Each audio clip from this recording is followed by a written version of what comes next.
mengerikan menurut gua adalah kasus seorang wanita di Jepang yang bernama Junko Furuta.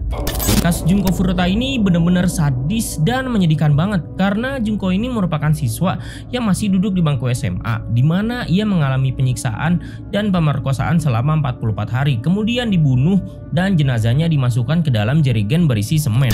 Pada tanggal 27 November tahun 1988, kepolisian Misato Prefektur Saitama Jepang melakukan pencarian untuk menemukan gadis cantik yang bernama Junko Furuta. Junko dilaporkan telah menghilang selama 2 kali 24 jam.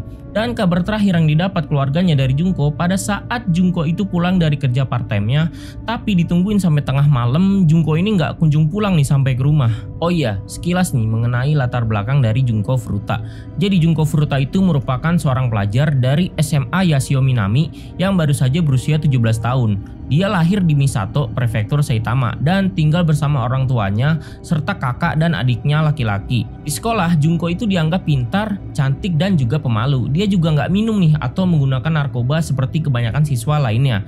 Dia juga bekerja paruh waktu di pabrik cetakan plastik selama jam sekolah sejak Oktober tahun 1988.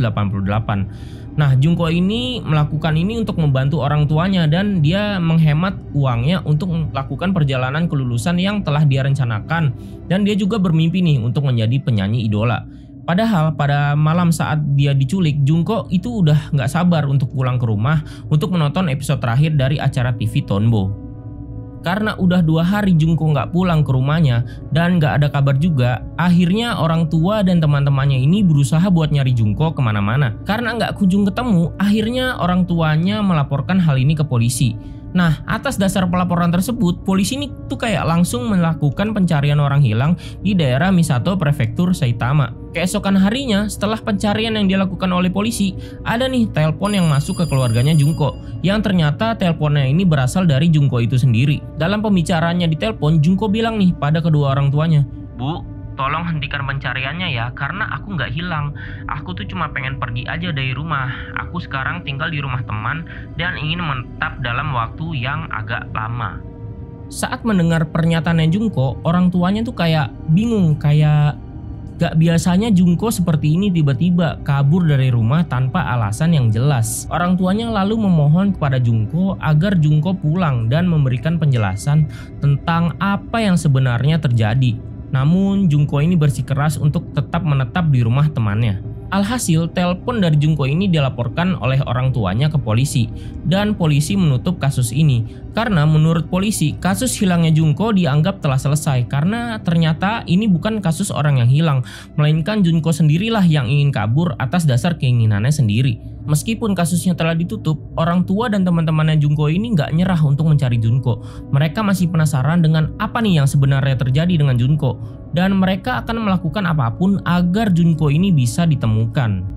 Nah, kalian semua pasti penasaran kan bagaimana kelanjutan dari kisahnya Junko Furuta?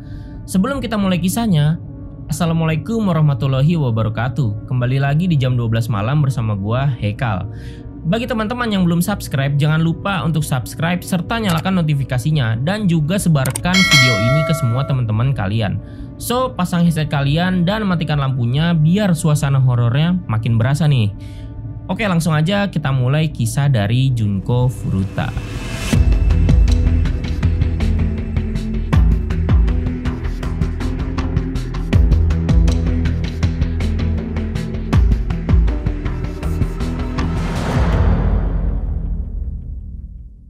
Jadi pada tanggal 26 November tahun 1988, sekitaran pukul 11 malam, Junko baru aja pulang kerja part-time naik sepedanya. Dalam perjalanan pulang, si Junko ini melintasi sebuah jalan yang cukup sepi. Kemudian tiba-tiba ada seorang remaja yang gak dikenal menabrak dan menendang sepedanya Junko. Kemudian remaja ini kabur begitu aja meninggalkan Junko. Sepedanya Junko pun langsung rusak sehingga Junko ini gak bisa lagi mengendarai sepedanya. Ia pun kemudian berjalan sambil menuntun sepedanya. Kemudian di tengah perjalanan, Junko ini bertemu seseorang yang dikenal sebagai kakak seniornya di sekolah. Orang ini bernama Hiroshi Miyano. pada saat itu si Hiroshi ini tuh kayak menawarkan diri untuk mengantarkan Junko pulang ke rumahnya. Karena hari itu udah terlalu malam, ya Junko mau-mau aja diantar oleh Hiroshi. Di tengah perjalanan, Hiroshi ini menawarkan diri untuk melewati jalan pintas agar cepat sampai, dan Junko pun nurut aja. Kemudian si Junko ini dibawa melintasi sebuah daerah yang sangat sepi dan gelap serta penuh dengan semak-semak. Nah, pas di sini nasib malang Junko pun dimulai. Di tengah jalan pada saat melewati jalan pintas yang sepi, Hiroshi langsung menunjukkan sikap yang sangat beringas. Dia langsung membekap dan mengancam Junko, kemudian membawanya ke sebuah gudang tua di mana daerah di sana juga sangat sepi. Dan akhirnya di dalam gedung tua ini, Junko dilecehkan oleh Hiroshi. Selanjutnya, pada tanggal 26 November tahun 1988, Hiroshi ini membawa Junko yang udah lemes ke sebuah hotel, dan di sana lagi-lagi Hiroshi kembali melecehkan Junko. Tapi nih dalam pikirannya, Junko sadar kenapa Hiroshi melakukan ini semua. Jadi beberapa hari sebelumnya, Hiroshi itu pernah menyatakan cintanya kepada Junko. Dan entah kenapa dia sangat menyukai Junko yang image-nya itu lebih banyak diam dan gak populer. Saat Hiroshi menyatakan perasaannya kepada Junko dan menembak Junko untuk menjadi pacarnya, Junko ini menolak. Dan ini menjadi momen pertama kalinya si Hiroshi ini ditolak cintanya oleh perempuan. Kemudian Hiroshi itu kayak langsung emosi, sehingga kayak jiwa Yakuza yang ada dalam dirinya itu keluar.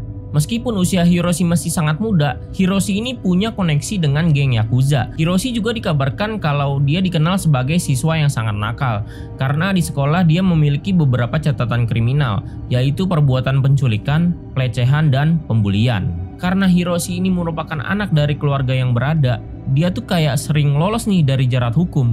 Makanya dia kayak mempunyai sikap yang sombong serta mempunyai sikap ego yang sangat tinggi. Setelah Hiroshi melakukan pelecehan kepada Junko, Hiroshi ini kayak bingung mau diapain lagi nih si Junko. Kemudian Hiroshi menghubungi ketiga temannya yang bernama Nobuharu Minato, Jo Ogura, dan Yasushi Watanabe. Ketiga orang ini bilang ke Hiroshi kalau si Junko ini tahan aja dulu, karena gue bertiga juga ingin melecehkan Junko. Akhirnya mereka semua janjian di sebuah taman, dan ternyata saat mereka semua kumpul, Junko ini sadar kalau orang yang rusak sepedanya tadi adalah Nobu. Dari sini Junko mulai merinding karena seluruh peristiwa ini, mulai dari pengerusakan sepedanya sampai Junko dilecehkan, ternyata udah direncanakan oleh mereka berempat. Lalu tanpa basa-basi lagi, mereka berempat kemudian merampas tasnya Junko dan menggeledah.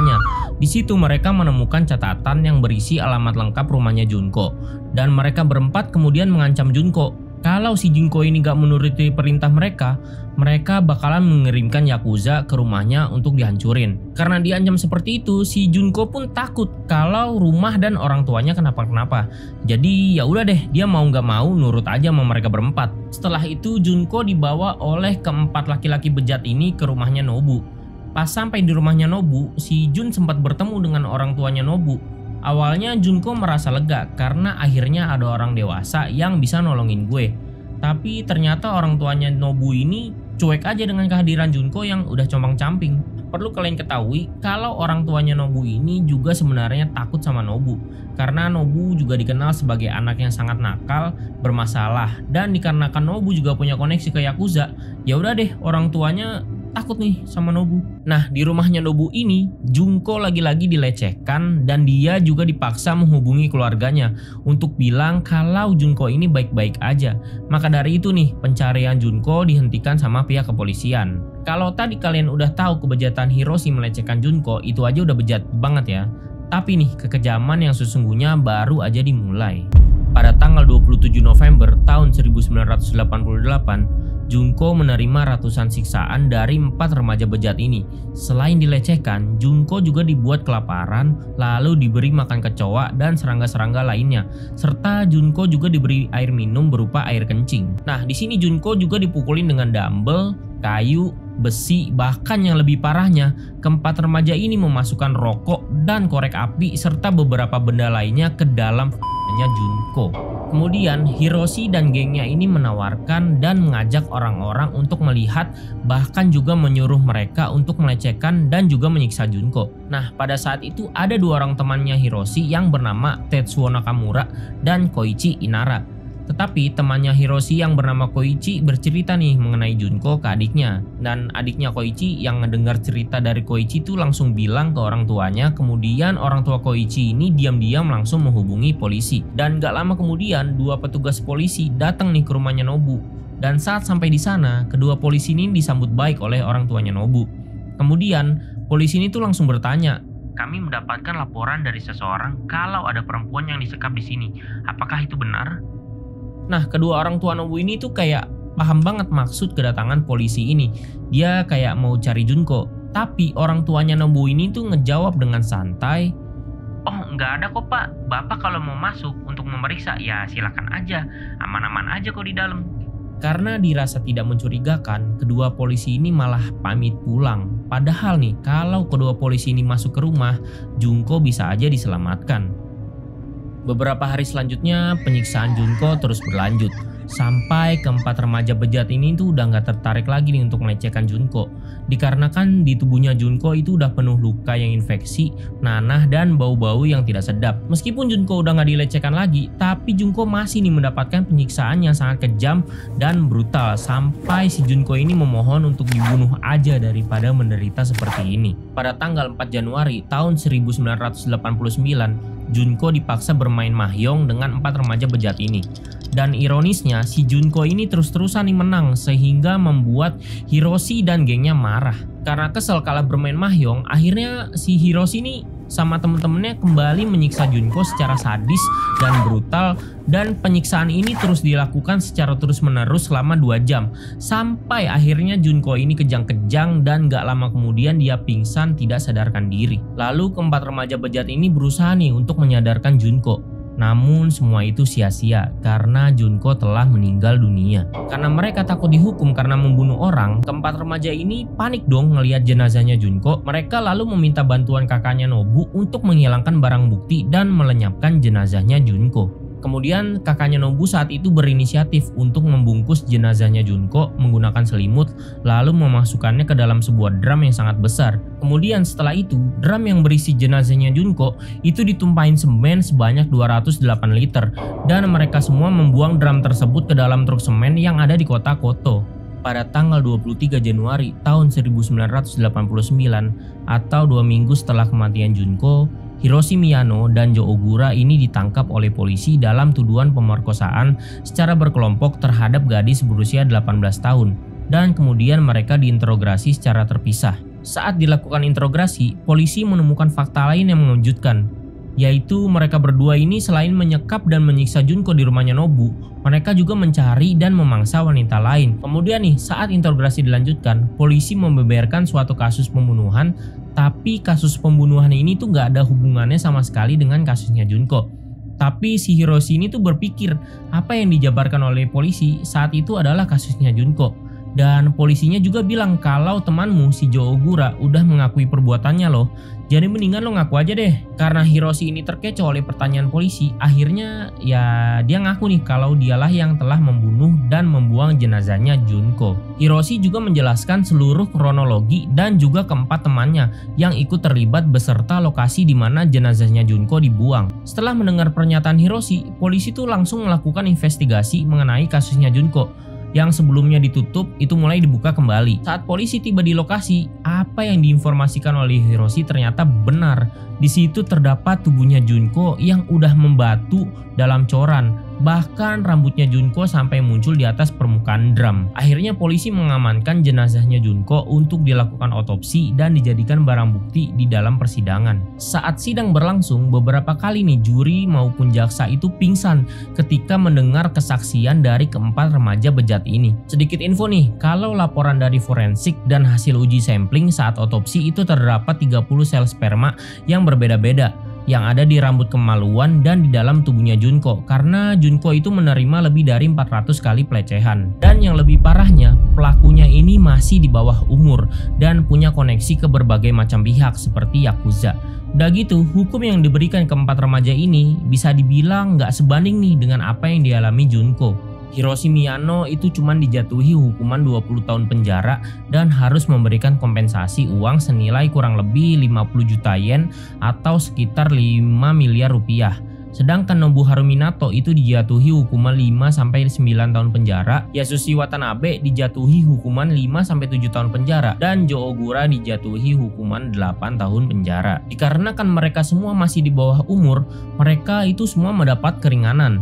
Singkatnya, di Jepang, kalau ada pelaku kejahatan yang masih di bawah umur, itu identitasnya berhak untuk dirahasiakan, baik nama dan wajahnya, untuk tidak ditampilkan ke publik. Tapi karena media Jepang ini pada geram dengan keempat remaja ini, ada nih beberapa media yang membocorkan identitas mereka. Alhasil, nama dan wajah keempat orang ini diketahui oleh banyak publik di Jepang. Pada tahun 2009, Hiroshi keluar dari penjara dan ia mengganti namanya menjadi Hiroshi Yokohama. Dan dia masih bisa nih berkeliaran dengan bebas di klub-klub ternama. Kemudian pada tahun 2013, Hiroshi ini sempat ditangkap lagi nih atas kasus penipuan. Namun langsung dibebaskan karena itu nggak ada cukup bukti. Sementara itu Nobu mengganti namanya menjadi Shinji dan tinggal di rumah ibunya. Lalu pada tahun 2018, Nobu diketahui melakukan upaya pembunuhan terhadap seorang pria berusia 32 tahun. Namun lagi-lagi nih, ia lolos dari hukuman karena Nobu masih berlindung pada hukum di bawah umur. Padahal saat itu umurnya Nobu itu udah 45 tahun. Lalu kakaknya Nobu juga mendapatkan hukuman 4 tahun penjara karena membantu keempat pelaku ini untuk membuang jasadnya Junko. Sementara itu, orang tuanya Nobu juga harus membayar kompensasi kepada keluarganya Junko karena dianggap lalai dalam mengawasi rumah dan anaknya. Kemudian Jo Ogura mengganti namanya menjadi Jo Kamisaku yang dibebaskan pada tahun 1999. Kemudian pada tahun 2004, Jo menyerang seorang pria berusia 27 tahun yang dituduh berselingkuh dengan pacarnya hingga babak belur. Lagi-lagi nih, dia hanya dihukum 4 tahun penjara. Dan yang terakhir, hanya Yasushi saja yang tidak melakukan pelanggaran lainnya. Jadi intinya nih, meskipun mereka telah bebas, tidak menutup kemungkinan kalau mereka melakukan kejahatan kembali. Dan hukuman yang diberikan selalu itu nggak setimpal dengan perbuatan mereka. Itu adalah kisah nyata dari seorang wanita Jepang yang disiksa, diperkosa, dibunuh, dan jasadnya dimasukkan ke dalam drum kemudian dicor dengan semen. Oh iya, gue mau menyampaikan terima kasih banget nih buat kalian yang nonton video ini tanpa di skip. Bagi kalian yang nggak mau ketinggalan video horor lainnya, jangan lupa untuk terus subscribe channel ini dan follow semua sosial media gue di bawah ini. Dengan gue Hekal, sampai jumpa di jam 12 malam selanjutnya.